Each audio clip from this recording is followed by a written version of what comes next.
بسم اللہ الرحمن الرحیم الحمد للہ العلی القدیر والصلاة والسلام علی خاتم الانبیاء والمرسلین وعلی آلہ وصحبہ ومن تبعہم بإحسان الی یوم الدین اما بعد۔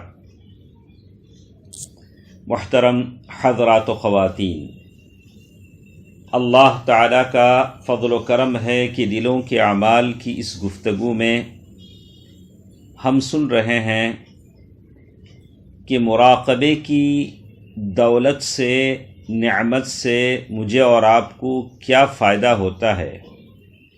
اور اس سے پہلے ہم نے سنا کہ مراقبہ تو اس بات کا نام ہے کہ آدمی ہر پل، ہر لمحے اس بات کا شعور رکھے، تصور رکھے کہ اللہ تبارک و تعالی اسے دیکھ رہا ہے۔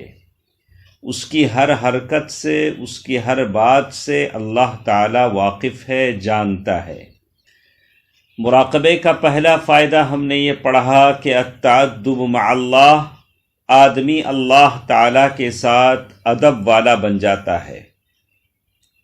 اور جب دوسرے فائدے کا ذکر آیا تو ہم پڑھیں گے انشاءاللہ دخول الجنہ۔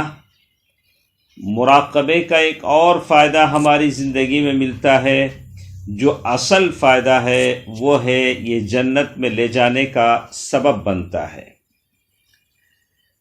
اس لیے کہ بندوں کے اعمال چاہے وہ ظاہر ہوں چاہے باطن ہوں، جب سدھر جاتے ہیں، دل سدھر جاتے ہیں، اعمال سدھر جاتے ہیں،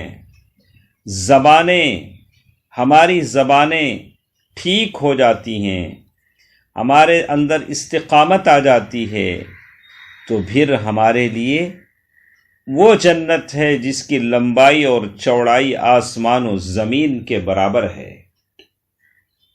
اسی لیے اللہ تبارک و تعالیٰ نے قرآن مجید میں اللہ تبارک و تعالیٰ نے ارشاد فرمایا وَلِمَنْ خَافَ مَقَامَ رَبِّهِ جَنَّتَانِ، سورۃ الرحمن آیت نمبر 40 پر 6۔ اللہ تبارک و تعالیٰ کا ارشاد ہے، اور اس شخص کے لیے جو اپنے رب کے سامنے کھڑا ہونے سے ڈرے، دو جنتیں ہیں۔ اللہ اکبر، اللہ اکبر! کتنی بڑی بشارت ہے اس آدمی کے لیے جسے اللہ کا ڈر حاصل ہو جائے، اللہ کا خوف و خشیت اس کے دل میں بیٹھ جائے۔ یہی بات اللہ تبارک و تعالیٰ نے یعنی اس سے پہلے کی سورۃ قاف میں آیت نمبر 30 پر 1 سے 30 پر 5 تک اللہ تعالیٰ نے ہی باتیں کہیں۔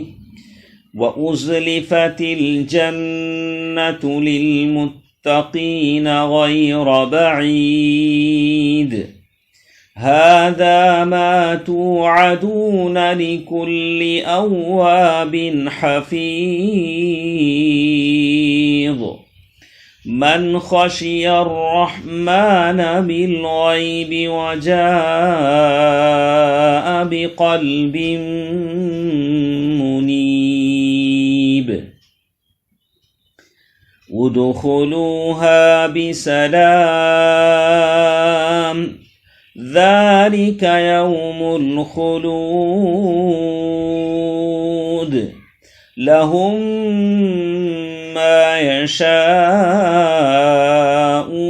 فيها ولدينا مزید۔ سورۃ قاف آیت نمبر 30 پر 1 سے 30 پر 5 کی یہ آیتیں ہیں۔ اللہ تبارک و تعالیٰ کا ارشاد ہے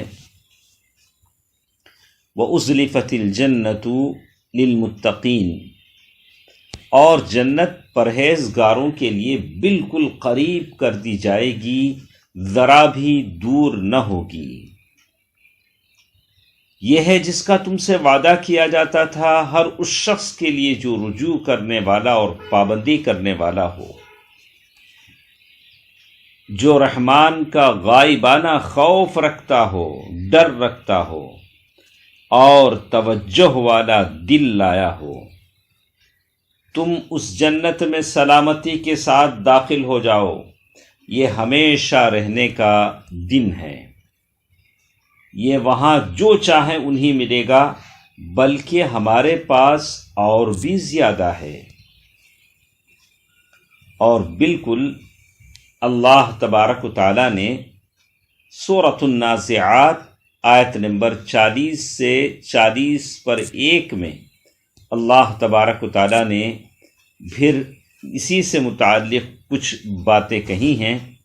اللہ تبارک و تعالی کا ارشاد ہے، وَأَمَّا مَنْ خَافَ مَقَامَ رَبِّهِ وَنَهَى النَّفْسَ عَنِ الْهَوَىٰ فَإِنَّ الْجَنَّةَ هِيَ الْمَأْوَىٰ۔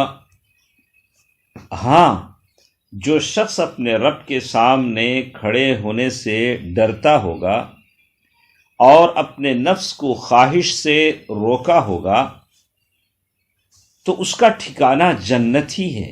فَإِنَّ الْجَنَّةَ هِيَ الْمَأْوَىٰ۔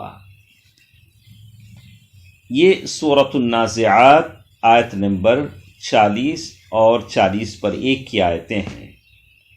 دوستو عزیزو، ماں اور بہنوں، مراقبے کے ثمرات اور فوائد میں سے ہم پڑھ رہے ہیں کہ اس کا ایک فائدہ ہے کہ اللہ تبارک و تعالیٰ کی سجی سجائی جنت ہمیں ملے گی۔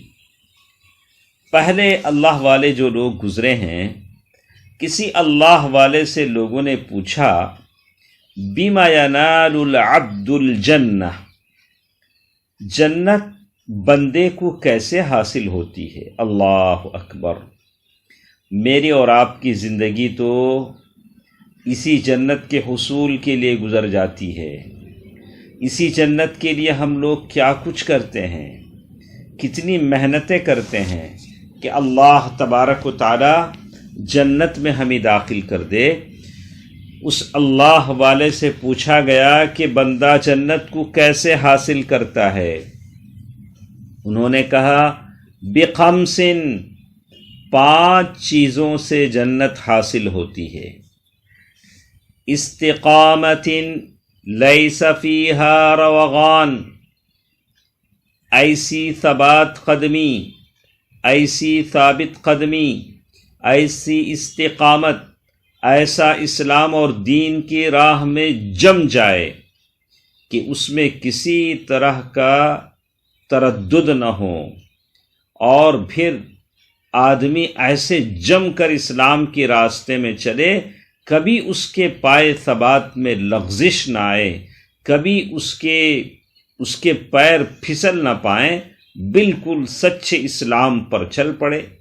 جیسے آج ہم دیکھتے ہیں کہ آدمی صحیح اسلام پر چل رہا ہوتا ہے، کوئی بدعتی آتا ہے، کوئی قبر پرست آتا ہے، کوئی قادیانی آتا ہے، کوئی ایسا باطل نظریے والا، باطل دین والا، باطل عقیدے والا آتا ہے، اسے کھینچ کر لے جاتا ہے، صحیح عقیدے کی دولت اس سے چھن جاتی ہے۔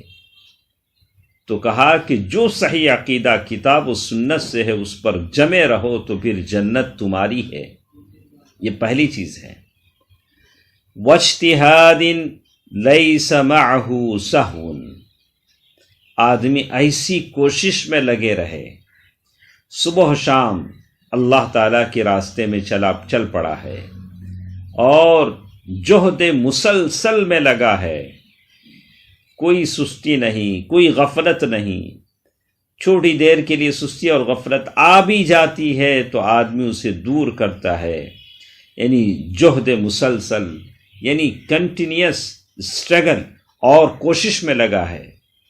یہ دوسری چیز ہے۔ تیسری چیز، وَمُرَاقَبَةَ اللَّهِ تَعَالَى فِي السِّرِّ وَالْعَلَانِيَةِ، آدمی اللہ تعالیٰ کی نگرانی کا احساس کر رہا ہے، چاہے ظاہر میں ہو چاہے باطن میں ہو، چاہے لوگوں کے سامنے ہو یا لوگوں سے چھپا ہوا ہو۔ اور اسی طرح کہا، چوتھی چیز وانتظار الموت بالتأہب لہ، موت کا انتظار کر رہا ہے، اس کیفیت کے ساتھ وہ بالکل تیار ہے کہ موت جب بھی آئے اسے یہ مژدہ، یہ خوشخبری ملے گی، ارجعی الی ربک، ارجعی الی ربک، ارجعی الی ربک راضیۃ مرضیہ فادخلی فی عبادی وادخلی جنتی۔ اور پانچویں چیز وَمُحَاسَبَةِ نَفْسِكَ قَبْلَ أَن تُحَاسِب، تم اپنے نفس کا حساب لو اس سے پہلے کہ تمہارا حساب لیا جائے۔ یہ 5 چیزیں ہیں جس سے آدمی کو جنت حاصل ہوتی ہے۔ حقیقت میں یہ ساری 5 باتیں مراقبے ہی کی طرف لوٹتی ہیں، اور یہ مراقبے کا فائدہ ہے کہ اللہ تبارک و تعالیٰ کی جنت مجھے اور آپ کو ملتی ہے۔ انشاءاللہ کچھ باتیں اگلے درسوں میں ہمارے ساتھ رہیں گی۔ اللہ تعالیٰ بہتر بات سننے اور عمل کرنے کی توفیق دے۔ اللہ تعالیٰ مجھے اور آپ کو مراقبے کی دولت عطا فرمائے، اور جس سے ہم اللہ تعالیٰ کی جنت میں جا سکیں، داخلہ ہم کو مل سکے۔ آمین۔ والسلام علیکم ورحمۃ اللہ وبرکاتہ۔